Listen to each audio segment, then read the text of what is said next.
Comment expliquer cette pénurie de main-d'œuvre? Quelles solutions pour y remédier? Voilà le thème de notre débat et je vous présente mes invités. Anne-Sophie Alsif, bonsoir. Bonsoir. Bienvenue, vous êtes chef économiste au cabinet de conseil BDO France. Jean-Christophe Repon, bonsoir. Bonsoir. Bienvenue, président de la CAPEB, c'est la Confédération de l'artisanat et des petites entreprises du bâtiment. Vous représentez plus de 550 000 entreprises qui emploient plus de 650 000 salariés. Les entreprises du bâtiment, c'est dans leur immense majorité des entreprises de moins de 20 salariés. Moins de 10 salariés, moins de 20. 95% moins de 10 et 97 moins de 20. Donc le bâtiment, voilà, c'est vous en quelque sorte. On peut dire ça comme ça. Ça me fait plaisir si vous le dites. Michel Boga, bonsoir. Est-ce qu'on dit Boga ou Bogas, pardon, vous pouvez dire les deux, figurez-vous. Qu'est-ce que vous préférez?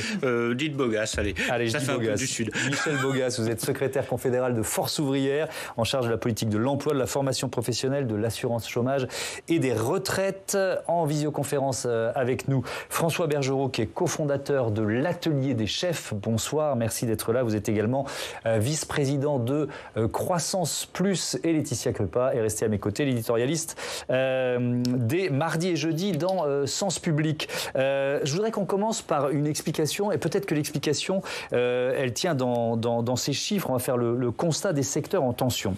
Voilà les chiffres qu'on a trouvés aujourd'hui. Dans l'hôtellerie-restauration, 237 000 emplois perdus entre février 2020 et février 2021.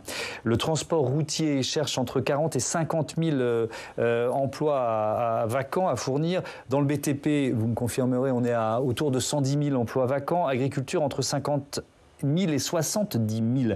Anne-Sophie Alsif, est-ce que la première explication, c'est l'effet Covid? Est-ce que effectivement cette année, ces 18 mois si particuliers ont amené les Français à se poser cette question, le pourquoi? Pourquoi je travaille? Pourquoi je fais ce métier? Alors déjà, c'est tout à fait, c'est l'effet Covid. C'est déjà des secteurs qui ont des particularités très différentes, on va dire, des secteurs traditionnels, que ce soit dans l'industrie ou dans les services. C'est des secteurs où il y a beaucoup plus de CDD, d'intérim, donc d'emplois dits non stables, et donc qui ont été beaucoup plus impactés par le Covid, parce que je rappelle qu'il y a eu le chômage partiel, mais vous n'étiez pas remboursé à 100%, et puis ça dépendait aussi de votre contrat de travail. Donc ce sont des catégories alors bien sûr, il y a des différences, mais qui ont eu le plus de pertes de pouvoir d'achat et de baisse de salaire. Donc qu'est-ce qui s'est passé? Beaucoup de ces personnes-là, dans ces secteurs, se sont dit, on va utiliser cette opportunité, puisque beaucoup, les restaurants étaient fermés, n'avaient plus du tout d'activité, pour faire des formations ou pour devenir auto-entrepreneur. L'année dernière, c'est vrai qu'on a regardé les chiffres de création d'entreprises, on s'est dit, il y a une explosion. C'est quand même très étonnant, on est en pleine crise, il n'y a jamais eu autant de création d'entreprises. On s'attendait plutôt à des faillites qu'à une explosion des créations. Et donc, beaucoup de ces personnes se sont dit, eh bien, on va se mettre à notre compte, créer notre propre entreprise, notre activité, et puis faire des formations pour peut-être changer de secteur. C'est aussi des secteurs où les conditions de travail et de rémunération sont assez difficiles. Donc, forcément, lorsqu'il y a eu ce Covid, eh bien, il y a eu une réflexion aussi sur le sens, et de se dire, c'est peut-être aussi, pour moi, l'opportunité de changer de secteur. Oui, Michel Boga, c'est aussi le temps qui a été passé en famille. C'est un élément important de la réflexion des salariés. Oui, effectivement, notamment pour les salariés DHR, qui ont quand même des horaires atypiques, les conditions de travail sont difficiles. Hôtellerie-restauration. Mais oui, pardon, c'est bon. Mais voilà.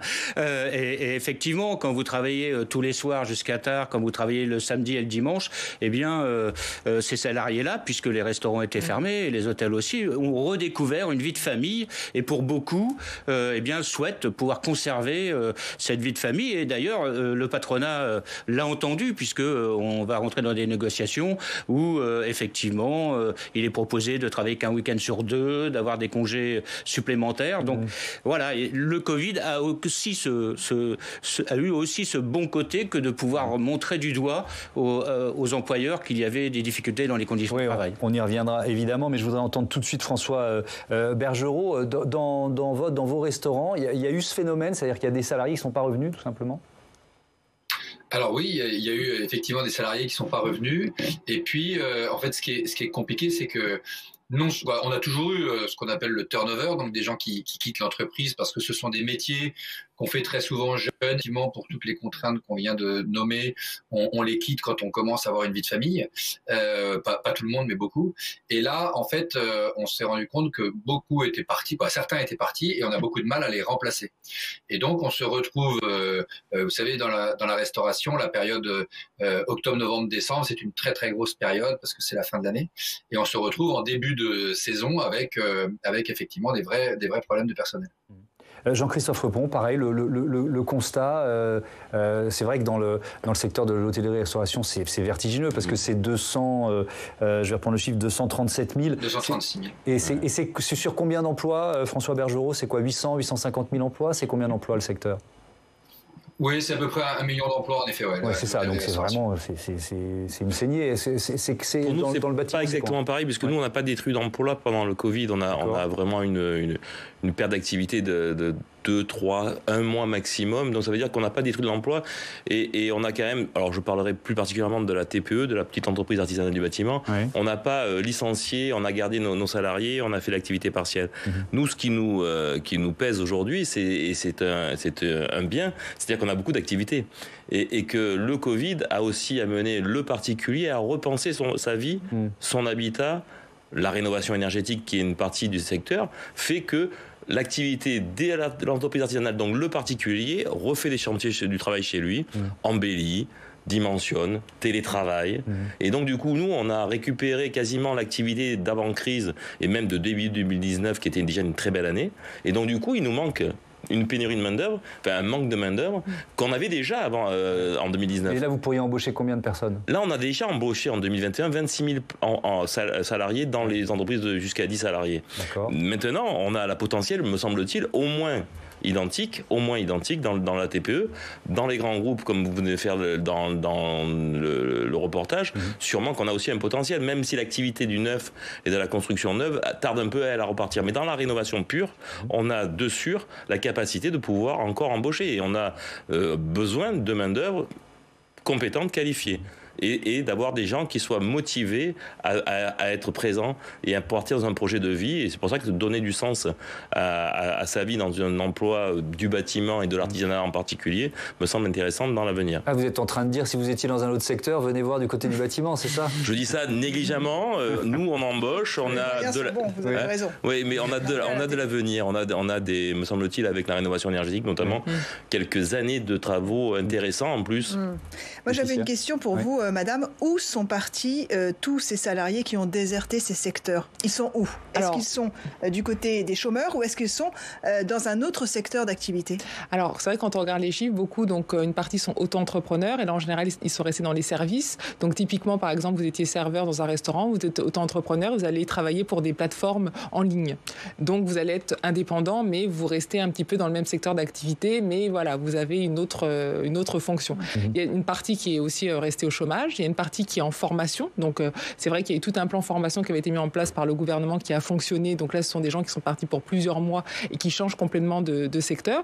Et puis, il y en a aussi qui se disent, on va créer une entreprise dans un secteur qui n'était pas du tout le nôtre. Et là aussi, on le voit. Alors, souvent, quand même, annexe à la première activité, mais quand même en essayant développer des fois de l'innovation et c'est surtout en effet sur Internet, essayer de développer des sites, des choses de vente en ligne. On voit que là, il y a beaucoup de choses. Avec toute la précarité que ces emplois d'auto-entrepreneurs contiennent. C'est pour ça qu'il faut toujours faire attention quand on regarde les chiffres de création d'entreprise. Il faut regarder la création d'entreprise à 2 ans pour voir si elle est pérenne et pas juste le chiffre global. Parce que comme vous l'avez dit, le grand problème dans la création d'entreprise, surtout en France, on le voit chez les jeunes, mais également sur les plus de 55 ans, c'est souvent en fait des gens qui sont au chômage, qui ne trouvent pas à être embauchés et donc qui créent leur propre emploi.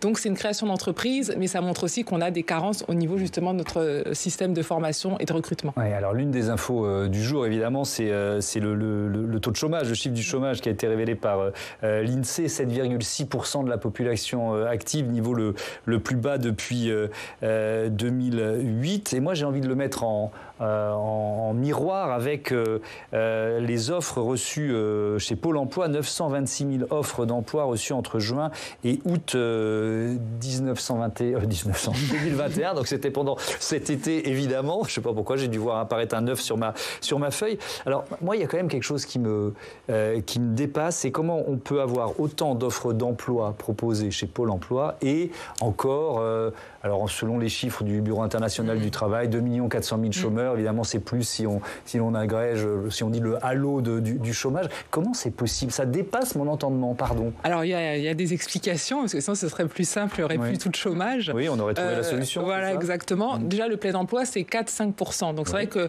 là, on est à 7-6, mais on est encore un peu 3 points au-dessus de ce qu'on serait dans une situation de plein emploi. Donc, on a quand même encore du travail. Les cadres sont en situation de plein emploi. Ah oui, voilà. Plus vous avez un niveau de qualification élevé, moins vous avez de de problème. Donc en effet, non, le grand problème de ces 3 points et pourquoi il y a cette dichotomie, c'est la formation. Le grand problème, c'est que la demande que vous avez dans ce secteur ne correspond pas forcément aux personnes qui sont au chômage et qui ont l'adéquation avec les formations. Et le problème que l'on a souvent en France, c'est que l'on n'anticipe pas les changements de transition du travail. C'est-à-dire qu'on les subit. On l'a vu d'ailleurs dans l'industrie, on dit pourquoi on s'est désindustrialisé. On savait que pendant 10 ans, il y allait y avoir de nouveaux concurrents, etc. Et donc, en effet, on ne s'était pas forcément préparé. On le voit également dans les services. Donc, c'est vrai que c'est un problème de formation. Donc, certes, vous avez beaucoup de demandes, mais dans vos secteurs, vous n'avez pas forcément assez de personnes qui sont formées, vous l'avez dit, en apprentissage. On est aussi en France où, en effet, l'apprentissage est beaucoup moins développé, par exemple, qu'en Allemagne, où vous avez un peu une égalité des formations. En Allemagne, vous faites technique générale, il n'y a aucun problème, vous choisissez votre formation, c'est exactement les mêmes débouchés et vous avez rapidement un emploi. En France, non, vous avez différentes voies avec une hiérarchie et des voies qui sont beaucoup moins attractives. Et donc, en fait, il n'y a pas de corrélation, ce qui explique que même si vous avez des demandes d'emploi, vous n'avez pas forcément la demande qui va avec. Donc, l'inadaptation de la formation. On va écouter ce qu'en dit le Premier ministre. C'était à Châtellerault le 27 septembre dernier. Il annonce un plan justement pour proposer une formation à tous les chômeurs. Nous allons donc muscler nos dispositifs de formation et ouvrir ces nouveaux parcours à l'ensemble des demandeurs d'emploi, quel que soit leur niveau de qualification, y compris pour les bacheliers et au-delà. Les chefs d'entreprise que j'ai rencontrés m'ont dit qu'ils avaient besoin de réactivité, ce qui suppose des formations directement opérationnelles à l'entreprise. C'est l'un des principaux messages de ce matin. Nous allons booster les formations des demandeurs d'emploi, mais veiller à ce que la plupart d'entre elles se déroulent en entreprise. Michel Bogas, ce plan de formation, c'est une bonne idée du gouvernement ? Comment vous l'accueillez ? Écoutez, oui, former les demandeurs d'emploi pour qu'il y ait une adéquation effectivement entre l'emploi et le demandeur d'emploi, bien évidemment que c'est une bonne idée, sauf que ça fait 20 ans qu'on forme les demandeurs d'emploi. Voilà. Et c'est pas la formation qui fait l'emploi. C'est ça qu'il faut bien comprendre. Par exemple, le plan d'investissement dans les compétences, le fameux PIC, où on a formé 2 millions de personnes, c'est-à-dire 1 million de demandeurs d'emploi, 1 million de jeunes. Eh bien, seulement un quart de ces personnes-là sont en emploi aujourd'hui. Donc, il y a aussi un autre problème. Et puis, là, c'est pas moi qui le dis, c'est la DARES. Le problème de formation ne vaut que pour un tiers des emplois non pourvus. Pour la moitié de ces demandes non pourvues, c'est quand même les conditions de travail et l'attractivité du métier. On va en parler, de l'attractivité, du salaire, etc. Mais j'ai du mal à entendre ce que vous dites. La formation, c'est quand même essentiel pour l'adéquation formation-emploi. C'est parce qu'on met trop de temps. En fait, quand on découvre, ça a été dit, on n'anticipe pas. Les entreprises, globalement, n'anticipent pas parce que tant qu'on a le marché, qu'on a du travail, en fait, que le carnet de commandes est plein, eh bien, on a, dans les petites entreprises, la tête dans le guidon, comme on dit. Donc, on n'anticipe pas à l'avance. Et donc, quand on découvre qu'on a un besoin, le temps de former les demandeurs d'emploi à ce besoin, ce qui peuvent être de 6 mois, 1 an, voire 2 ans, eh bien, en fait, l'emploi, il est pourvu par d'autres, notamment par des travailleurs détachés, etc. Donc, et l'emploi n'est plus à pourvoir ou le besoin n'existe plus. François Bergerot, la question de la formation, est-ce que c'est majeur pour vous ? Je sais que vous êtes en pleine réflexion sur comment trouver une solution à cette pénurie de main-d'œuvre. Est-ce que la formation, ça fait partie de la réflexion ? Alors oui, bien évidemment, la formation est la base. En fait, il y a 2 choses qui sont très vraies, c'est la formation et la valorisation des secteurs. Et donc la formation, nous, c'est tellement important qu'en fait, depuis maintenant 3 ans, l'Atelier des chefs a évolué pour devenir un organisme de formation à tous ces métiers dits en tension. Donc aujourd'hui, on forme à 7 métiers, donc la cuisine, la pâtisserie, la boulangerie, la petite enfance, l'assistante de vie aux familles, la coiffure et l'esthétique, vous voyez. Et donc on pense en fait qu'il est effectivement très important que les gens puissent se former tout au long de leur vie. Et nous, on veut former que à des métiers qui sont non délocalisables, c'est-à-dire que les métiers dont je viens de vous parler, ce sera quand même très difficile de les avoir à l'autre bout du monde. Et notre deuxième point de vue, c'est qu'en fait, si on est dans cette situation aujourd'hui sur ces métiers-là, c'est qu'en fait, pendant des années, ces métiers ont été un tout petit peu dévalorisés pour des mauvaises raisons. La première raison étant que à l'école, on disait qu'il fallait absolument avoir son bac et que ceux qui allaient faire autre chose n'étaient pas des élèves brillants. Et ce qui est une erreur, c'est juste que voilà, il y a différents systèmes de cerveau. Et donc, il faut revaloriser ces métiers. Et nous, ce qu'on constate de façon très très intéressante aujourd'hui, c'est qu'on a en ce moment 400 élèves de grandes écoles de commerce et d'ingénieurs qui passent un CAP avec nous. Donc, c'est des gens qui ont vocation à diriger des entreprises, mais qui, malgré tout, ont compris qu'en fait, ces métiers-là, ces formations-là, elles avaient du sens et que dans leur vie, elles allaient leur servir. Jean-Christophe Repos, est-ce que vous formez vous-même dans le reportage qu'on a vu à Rennes tout à l'heure? On voyait que finalement, l'entreprise qui embauchait un demandeur d'emploi qui avait vraiment aucune compétence de départ sur ce domaine particulier, sur ce métier particulier. Est-ce que vous aussi, dans des entreprises de taille plus petite, vous pouvez former les salariés que vous Bien évidemment, on est surtout, nous, axés sur l'apprentissage, sur l'artisanat. On a vraiment un ADN apprentissage, mais c'est vrai que c'est un temps long, l'apprentissage. C'est 2-3 ans, donc c'est un temps plus long pour répondre à une demande rapide. Mais c'est quand même ça qui nous structure, je dirais, dans l'artisanat, et c'est ça qui doit donner aussi de l'attractivité à nos métiers. Et on en parlait avant de venir sur le plateau. J'aime bien que les conversations de coulisses viennent dans le direct. Donc on va vous dire ce qu'on a dit tout à l'heure. Allez-y, oui. Et c'était bien ce qu'on a dit tout à l'heure. Non, on disait que vraiment c'est le problème de l'orientation et de l'attractivité des métiers. L'attractivité des métiers n'est pas que le salaire, me semble-t-il. Il y a aussi la capacité d'être en reconnaissance de ce qu'on fait. Voilà. Vous citiez des gens qui avaient fait un cursus universitaire.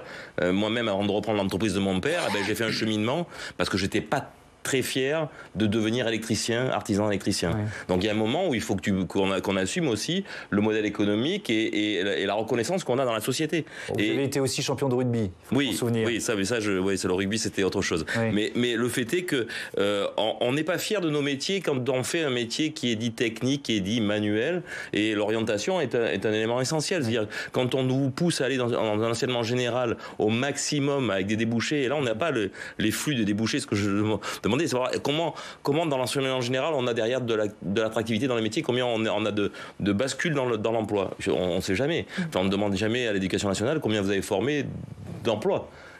Sur les diplômes, quand on passe des diplômes des CAP, on demande maintenant, France Compétences demande combien d'emplois où. Je suis désolé, mais on n'a jamais demandé à une faculté combien d'emplois vous avez créés. Par contre, combien vous avez de flux, ça marche pas mal. Donc nous, on a besoin d'avoir des gens qui sont plutôt reconnaissants de venir dans le métier et avoir un métier dans les mains qui leur permet de ne pas être délocalisables. On a fait beaucoup rire les politiques pendant des années dans nos réunions en disant nous, on n'est pas délocalisables. Oui. Enfin, pour le coup, le Covid a bien prouvé que la TPE de proximité, elle a fait le boulot pendant la crise, elle était présente, elle a fait le lien social, elle a fait de l'activité. Pendant la crise, on a fait de l'emploi et on a fait de l'apprentissage.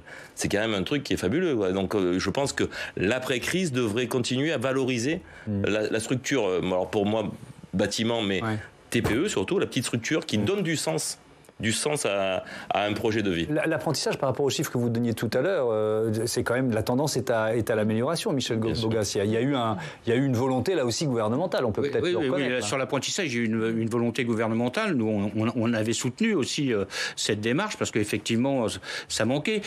Les aides pendant la crise, ils ont été aussi pour beaucoup, pour maintenir le nombre d'apprentis, bien évidemment, parce qu'il y a quand même des aides de l'État pour embaucher des apprentis. Mais c'est une voie. Moi, ce que je regarde, c'est le débouché. Et effectivement, l'apprentissage. Le débouché en emploi, il est important, il est à plus de 62%, il me semble. 70 pour quasiment. Est-ce qu'il y a un changement de mentalité? Parce que c'est vrai ce que vous disiez, pendant des décennies à l'Assemblée nationale, c'était vraiment la voie de garage, les métiers manuels, techniques, etc. Et puis à l'apprentissage, on avait une... C'est un peu... On en parlait la moitié des apprentis sont dans le supérieur. Donc, voilà. C'est vrai ou c'est récent ou ça fait longtemps ça? Non, c'est récent, effectivement. Oui, donc il y a un changement de mentalité. Ça prend du temps quand même. Il y a un changement. Pourquoi? Il y a plusieurs choses. Beaucoup d'apprentissage, notamment dans l'industrie. L'industrie a complètement changé parce qu'elle est complètement robotisée. Donc aujourd'hui, vous voulez plus des gens qui sont sur les chaînes qui ont très peu de qualifications. C'est plutôt des opérateurs qui commandent des robots. Donc c'est vrai que l'apprentissage sur ce type de métier fait que en fait la qualification et la valeur ajoutée va ne cesser de croître. Donc forcément, ça attire plus parce que vous avez aussi des salaires qui augmentent. Par rapport aussi à ce que vous disiez sur les universités. Là, attention, il faut aussi pas tomber dans un travers en disant voilà, il me manque par exemple un mécanicien, donc il faut absolument une formation qui forme que des mécaniciens. Ce que l'on voit par rapport à l'étranger, vous allez aux États-Unis, dans d'autres pays, le but c'est de former les gens, mais aussi qu'ils aient une manière de penser et d'être agiles pour pouvoir être adaptables. Et c'est en ça que sert une formation. Et vous avez en Allemagne, vous pouvez apprendre à faire de la mécanique et vous faites aussi de la philosophie. Ça vous plaît, ce discours-là? C'est pas contradictoire. Ce n'est pas de toute façon, vous n'avez pas le choix, vous devrez l'être. Ça fait pas tiquer le syndicalisme? syndicaliste, ça, quand même. Ça me fait pas tiquer le syndicaliste à partir du moment où l'adaptation est consentie et que justement, par exemple, le compte personnel de formation peut servir à ça aussi, à s'adapter, à augmenter en qualification et donc à aussi avoir un meilleur salaire. Oui, ça peut être aussi un projet personnel. Juste par rapport à la formation, souvent comme on le pense, on dit salaires, attention, on a par exemple une pénurie dans tel domaine, donc on va former massivement que des gens dans ce domaine-là. Et ensuite, la personne reste dedans et n'est pas formée, en tout cas n'a pas accès à autre chose. Est-ce que c'est pas, je vous redonne la parole là-dessus, est-ce que c'est pas d'abord quand même la demande doit pas d'abord venir des secteurs économiques et effectivement des entreprises pour dire on a besoin de formation dans tel domaine. Ça me semble plus logique. Ça me semble évident. Il y a des solutions qui existent et qu'il faudrait développer encore plus. Ça s'appelle l'AFES, la formation en situation de travail. Donc on peut être formé dans l'entreprise. Mais c'est d'une complexité, on dirait un peu comme la VAE, quoi. Dès qu'on veut faire un truc, il faut un dossier, il faut le valider, Mais ça, c'est l'avenir, quoi. Moi, j'ai quelqu'un de l'automobile qui veut travailler dans le bâtiment, il vient se former chez moi et je le forme sur le site. Donc là, ce qui est important, c'est du savoir-être et d'avoir la passion française pour la paperasse. C'est d'une complexité. Vous voulez parler des salaires, mais vraiment, je trouve qu'il y a un grand absent là dans tout le débat, c'est Pôle emploi. Quid de l'efficacité ou de l'incompétence de Pôle emploi?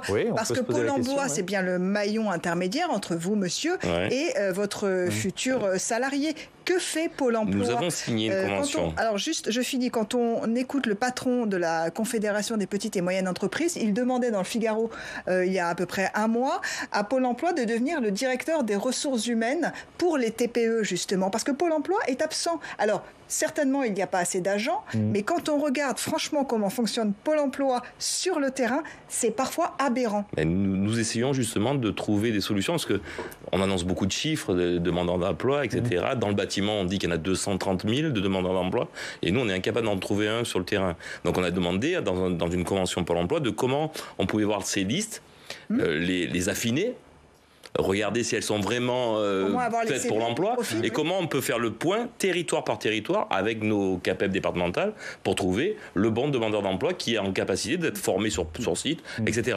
Pour le moment, mais sérieusement, pour le moment, on a des relations des fois un peu distendues dans les territoires. Je vois que cette convention signée nationale fait que chaque territoire commence à signer des conventions. Alors ça veut dire peut-être qu'on va être vraiment dans une politique de formation en territoire. Enfin, je le souhaite fortement. Pôle emploi est un bouc émissaire facile parfois. Hein. Allez-y, donnez vos arguments. Il y a un manque de moyens manifeste, et surtout il y a un manque d'accompagnement et des demandeurs d'emploi et des entreprises. Et donc il faut développer au sein de Pôle emploi ces deux formes d'accompagnement et pour que ça matche. On s'actualise en ligne. Enfin, il y a plus. On s'aperçoit que rendez-vous avec les conseillers. Il y a plus. On est derrière un ordinateur. Alors c'est aussi le post-Covid, mais on s'actualise et on espère qu'on va nous envoyer une offre d'emploi correspondante. Et quand on est parfois journaliste, on nous demande, on nous propose des offres d'emploi de plombier. Il y a des petites problématiques. Moi, je cherche pas un bouc émissaire pour la pénurie d'emploi. Je cherche juste de trouver des solutions. Mon but, c'est que en territoire, le chef d'entreprise, il trouve le salarié et que ça marche. Mais quand je vois que des plateformes mettent des demandes d'emploi, alors que normalement il y a une politique de l'emploi qui est tenue par Pôle emploi, je trouve que il y a un paradoxe, quoi. Que ce soit une plateforme de mise en relation qui fait de la vente de vélos, de voitures. Le Bon Coin pour ne pas le nommer. Donc du coup, et comment ça se fait? Mais la solution, elle vient peut-être de là, Jean-Christophe Repon. Il y a des start-up d'intérim qui se sont créées, qui se créent sur l'intérim 2.0, 3.0, 4.0, qui utilisent la data, des algorithmes et qui font matcher les offres et les demandes. Bon, non, mais Pôle emploi, il y a ça. Oui, ils sont en train de travailler. Juste là-dessus, il y a aussi le problème des secteurs, c'est que c'est vrai que les agents gèrent énormément de volume d'offres et donc ils n'ont pas forcément toujours le temps d'avoir la connaissance sectorielle en se disant votre appuyez-vous sur les gens qui savent sur le territoire. Voilà exactement ce dont on a besoin.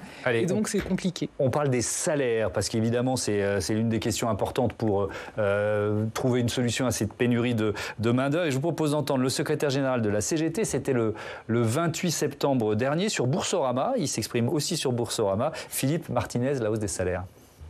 Moi, je prends une étude du ministère du Travail. Vous voyez, je ne vais pas chercher mes sources que à la CGT, qui dit le problème de ces emplois non pourvus, c'est l'attractivité. Ça tourne autour de 3 choses. Le salaire, les conditions de travail, les horaires, la flexibilité, et puis l'exposition à des produits dangereux. Il faut régler ces 3 problèmes-là, et vous verrez qu'on trouvera du monde. Alors, moi, on va faire le focus sur les salaires. François Bergerot, l'UMI, qui représente les métiers de la restauration et de l'hôtellerie, propose des hausses de salaire jusqu'à 9%. Comment vous avez-vous accueilli cette proposition ? En fait, je ne pense pas que ce soit la solution. C'est sûrement mieux pour les salariés. Nous, aujourd'hui, on est plutôt bien disant en termes de salaire. Pourquoi ? Parce qu'on a besoin de moins de salariés par lieu, puisque nous, ce sont les gens qui font la cuisine, parce qu'on est des cours de cuisine. D'accord ? Donc, on a moins de restaurants traditionnels, et pourtant, on a du mal à trouver, alors qu'on les paye mieux qu'un restaurant traditionnel. Donc, en fait, moi, quand l'UMI dit plus 9%, ce sera toujours assez significativement en dessous de ce que je propose. Mais en fait, il y a plein de choses, et je pense que il y a un vrai problème qui est qu'on n'a pas formé assez de monde à une époque. Aujourd'hui, effectivement, les gens ont un peu plus de mal à travailler à un moment où les autres s'amusent, et c'est le vrai paradoxe de la restauration, c'est que par définition, nous, on travaille quasiment que quand les gens s'arrêtent de travailler, à l'heure du déjeuner, le soir et le week-end. Donc je pense que ça, c'est un vrai sujet. Et puis, en revanche, il y a un vrai travail qu'on doit tous faire, qui est sur la revalorisation, mais pas que pécuniaire, la revalorisation de notre métier pour montrer à quel point, en fait, c'est un beau métier et ce n'est pas uniquement être corvéable au service d'eux. En fait, au service d'eux est une très belle notion. Mais moi, un salarié m'a dit, quand même, je suis pas au service de. Si, tu es au service, mais en fait, c'est formidable d'être au service. C'est pour rendre les gens heureux. Et on se rend compte qu'en fait, on a dévalorisé ces métiers. Donc, je pense qu'il y a un vrai travail là-dessus, au moins autant que sur les salaires. Sur les salaires, Michel Bogas, Force ouvrière se présente souvent comme le syndicat de la feuille de paye. En effet. Oui. Donc bon, j'imagine que c'est quand même un argument important pour vous.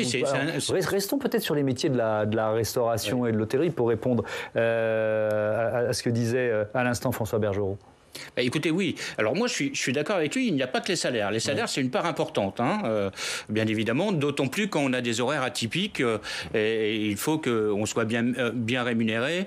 Mais par contre, il y a aussi les conditions de travail. C'est-à-dire que quand vous travaillez du matin au soir avec des coupures ou entre deux services, vous devez rentrer chez vous, etc. Et il n'y a pas vraiment un temps de repos. Et il y a beaucoup de salariés qui passent 4 heures dans leur voiture. Voilà, c'est ça. Donc il y a aussi ça. Donc il faut organiser des roulements entre les repas du midi. Et ceux qui travaillent le midi peuvent peut-être ne pas travailler le soir. Enfin, il y a des choses à organiser qu'on n'organisait pas jusqu'à présent. Et je pense que là, en tout cas du côté du patronat, on en prend conscience. Mais le salaire est quand même la source principale, parce que je rappelle que quand même, globalement, et c'est pas un économiste qui me contredira, c'est que en France, la croissance, elle est tirée par la consommation des ménages. Et que donc, c'est de rentrer dans un cercle vertueux que d'augmenter les salaires. Parce que plus les gens consomment, plus on va créer de l'emploi. Mais François Bergerot, je vous donne la parole tout de suite. François Bergerot, moi, à vous entendre, je me dis que c'est presque les fondamentaux de votre métier, ou en tout cas de l'organisation de votre métier, qu'il faut revoir. Oui, alors encore une fois, typiquement sur l'organisation du temps de travail, chez nous, il n'y a pas de coupure. Chez nous, il n'y a pas de coupure, donc ça veut dire que les salariés travaillent de façon continue du matin à l'après-midi ou de l'après-midi au soir, ça dépend quand est-ce qu'ils commencent, et ils ne travaillent que un week-end sur 2 ou sur 3. Donc globalement, pour le monde de la restauration, ils sont assez bien lotis. Et malgré tout, on se rend compte qu'on a quand même ce genre de problème de recrutement. Donc, bien évidemment qu'il y a les fondamentaux à revoir, mais nous, on est vraiment un cas atypique. On est dans ce secteur de la restauration, mais avec plein de points qui diffèrent de la restauration. Oui, et malgré tout, on est confronté à ce restaurateurs. Si vous parlez au nom des... Pardon de vous interrompre. Oui, j'ai bien compris ce que vous voulez dire, mais si vous parlez au nom des restaurateurs, est-ce que vous n'avez pas le sentiment quand même, notamment sur les week-ends, alors je sais que dans les propositions de l'UMI, il y a, je crois que c'est plutôt un week-end par mois qu'un week-end sur 2. Un week-end par mois pour être en famille. Voilà, est-ce qu'il faut aller plus loin? Qu'est-ce que vous en pensez, François Bergerot? Qu'il faille repenser tout ça, c'est certain, puisque de toute façon, à un moment, si on n'arrive pas à avoir des salariés, il faudra bien qu'on trouve une solution. Le seul problème, c'est que quand on pense restaurant, il y a des très grosses maisons qui sont très profitables et donc qui peuvent peut-être se permettre de doubler les effectifs, etc., ou de rajouter un week-end. Mais globalement, il y a beaucoup de restaurateurs qui ne roulent pas sur l'or à la fin du mois. Et donc, quand on on dit augmenter les salaires, quand on dit les faire travailler qu'un week-end sur 2, un week-end sur 3, c'est bien gentil, mais donc il faut avoir quelqu'un d'autre. Et donc à un moment, comment vont faire les petits restaurateurs ?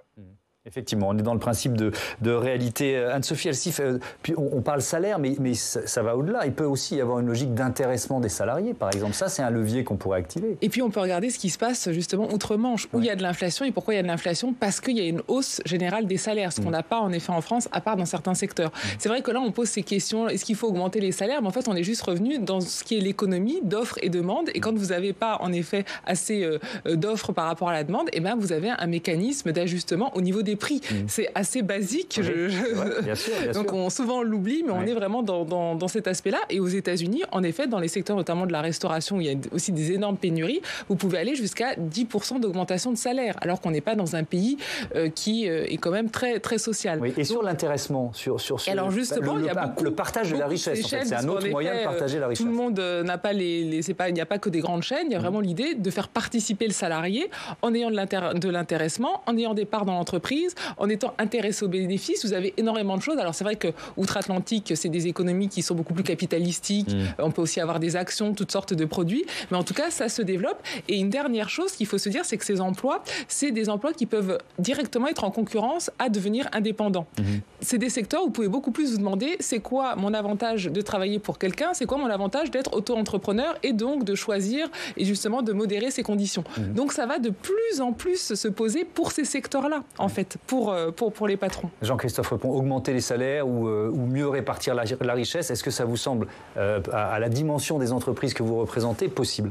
Tout à fait, parce que nous, on a toujours des gestions de salaires qui sont régionales. Donc, par territoire, c'est négocié paritairement avec les organisations de salariés pour trouver le juste modèle économique du territoire, parce que ça correspond aussi quand même à la richesse du territoire. On ne peut pas avoir des salaires sur Paris comme on peut les avoir, je dirais, dans la Creuse, etc. Donc, ça correspond au marché.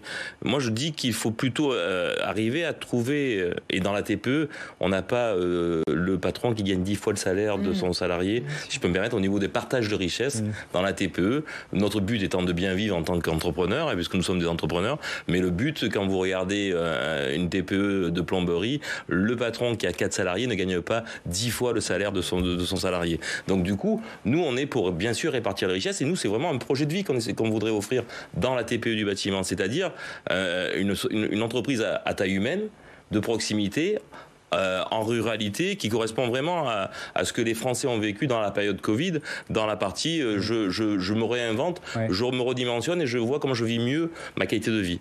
Michel Bogas. Oui, alors sur l'intéressement, etc., moi j'ai un grand point de vigilance, c'est qu'il n'y a pas de cotisation sociale sur l'intéressement et sur la participation.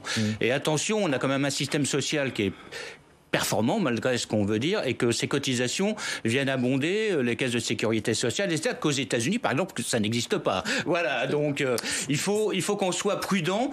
Le salaire, pour moi, est la meilleure des garanties d'avoir un système social effectif. On partage votre point de vue, parce que nous ne sommes pas très favorables au microsocial, qui est une précarisation de l'employé. Là, vous m'avez perdu. Le microsocial, c'est quoi ? La micro-entreprise, quoi. L'auto-entrepreneur, si vous voulez, communément appelé l'auto-entrepreneur. Le régime fiscal qui fait qu'en fait, on crée de la précarité. La CAPEB a été créée après-guerre parce qu'on avait des tâcherons qui étaient corvéables, malléables et qui étaient à la merci de grands groupes qui demandaient de la main-d'œuvre pas chère.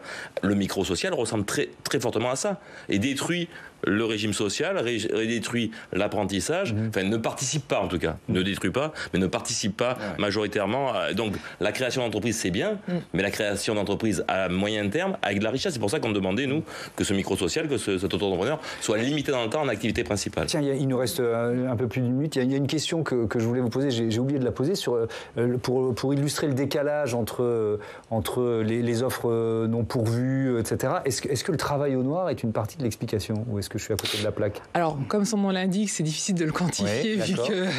voilà. Alors, bien évidemment, c'est sûr que ça peut jouer, surtout pendant le Covid. C'est sûr d'avoir ce genre d'activité. Alors après, ça dépend beaucoup des secteurs. Hein, vous l'avez dit, les secteurs sont quand même beaucoup plus impactés que d'autres. Donc, c'est sûr que ça joue. Mais comme vous le dites très bien, ça reste quand même ponctuel. Et puis, vous n'avez pas vos droits à la retraite et toute votre protection. Et le bâtiment et le bâtiment voilà, parce que quand on regarde le coût de de la vie, oui, parce que le coût de la vie, quand on doit faire appel à un entrepreneur, qu'on fait un devis, on l'a tous fait, on regarde ce que nous donne l'entreprise et tout le monde a quelqu'un qui connaît quelqu'un qui, et quand on compare les prix, il n'y a pas photo. Il n'y a pas TVA qui est un peu un microsocial et qui fait beaucoup moins cher. Pour finir sur très vite, vous parliez donc d'être contre le microsocial, mais c'est vrai que l'on voit, et comme il y aura de plus en plus de demandes justement dans la rénovation avec la transition écologique, le risque des plateformes. Et ce qui se passe pour tous les services, c'est que vous aurez de plus en plus de plateformes, et on le voit aux États-Unis qui sont souvent en avance là-dessus, où on demandera en effet un salarié donc dans votre domaine pendant 1 heure, tel jour, payé tant, et ce sera l'offre et la demande par rapport à combien il est payé. Le retour des tâcherons. Merci beaucoup d'avoir participé à ce débat ici et en visioconférence. C'était vraiment très intéressant. Je voudrais remercier toutes les équipes de Public Sénat et plus particulièrement celle de Sens Public, Isabelle Pincet qui est rédactrice en chef, Aude Fauvel et Lucie Spindler à la programmation et notre stagiaire Benjamin Orlandini qui était fiévreux, qui est rentré chez lui, on lui souhaite le meilleur.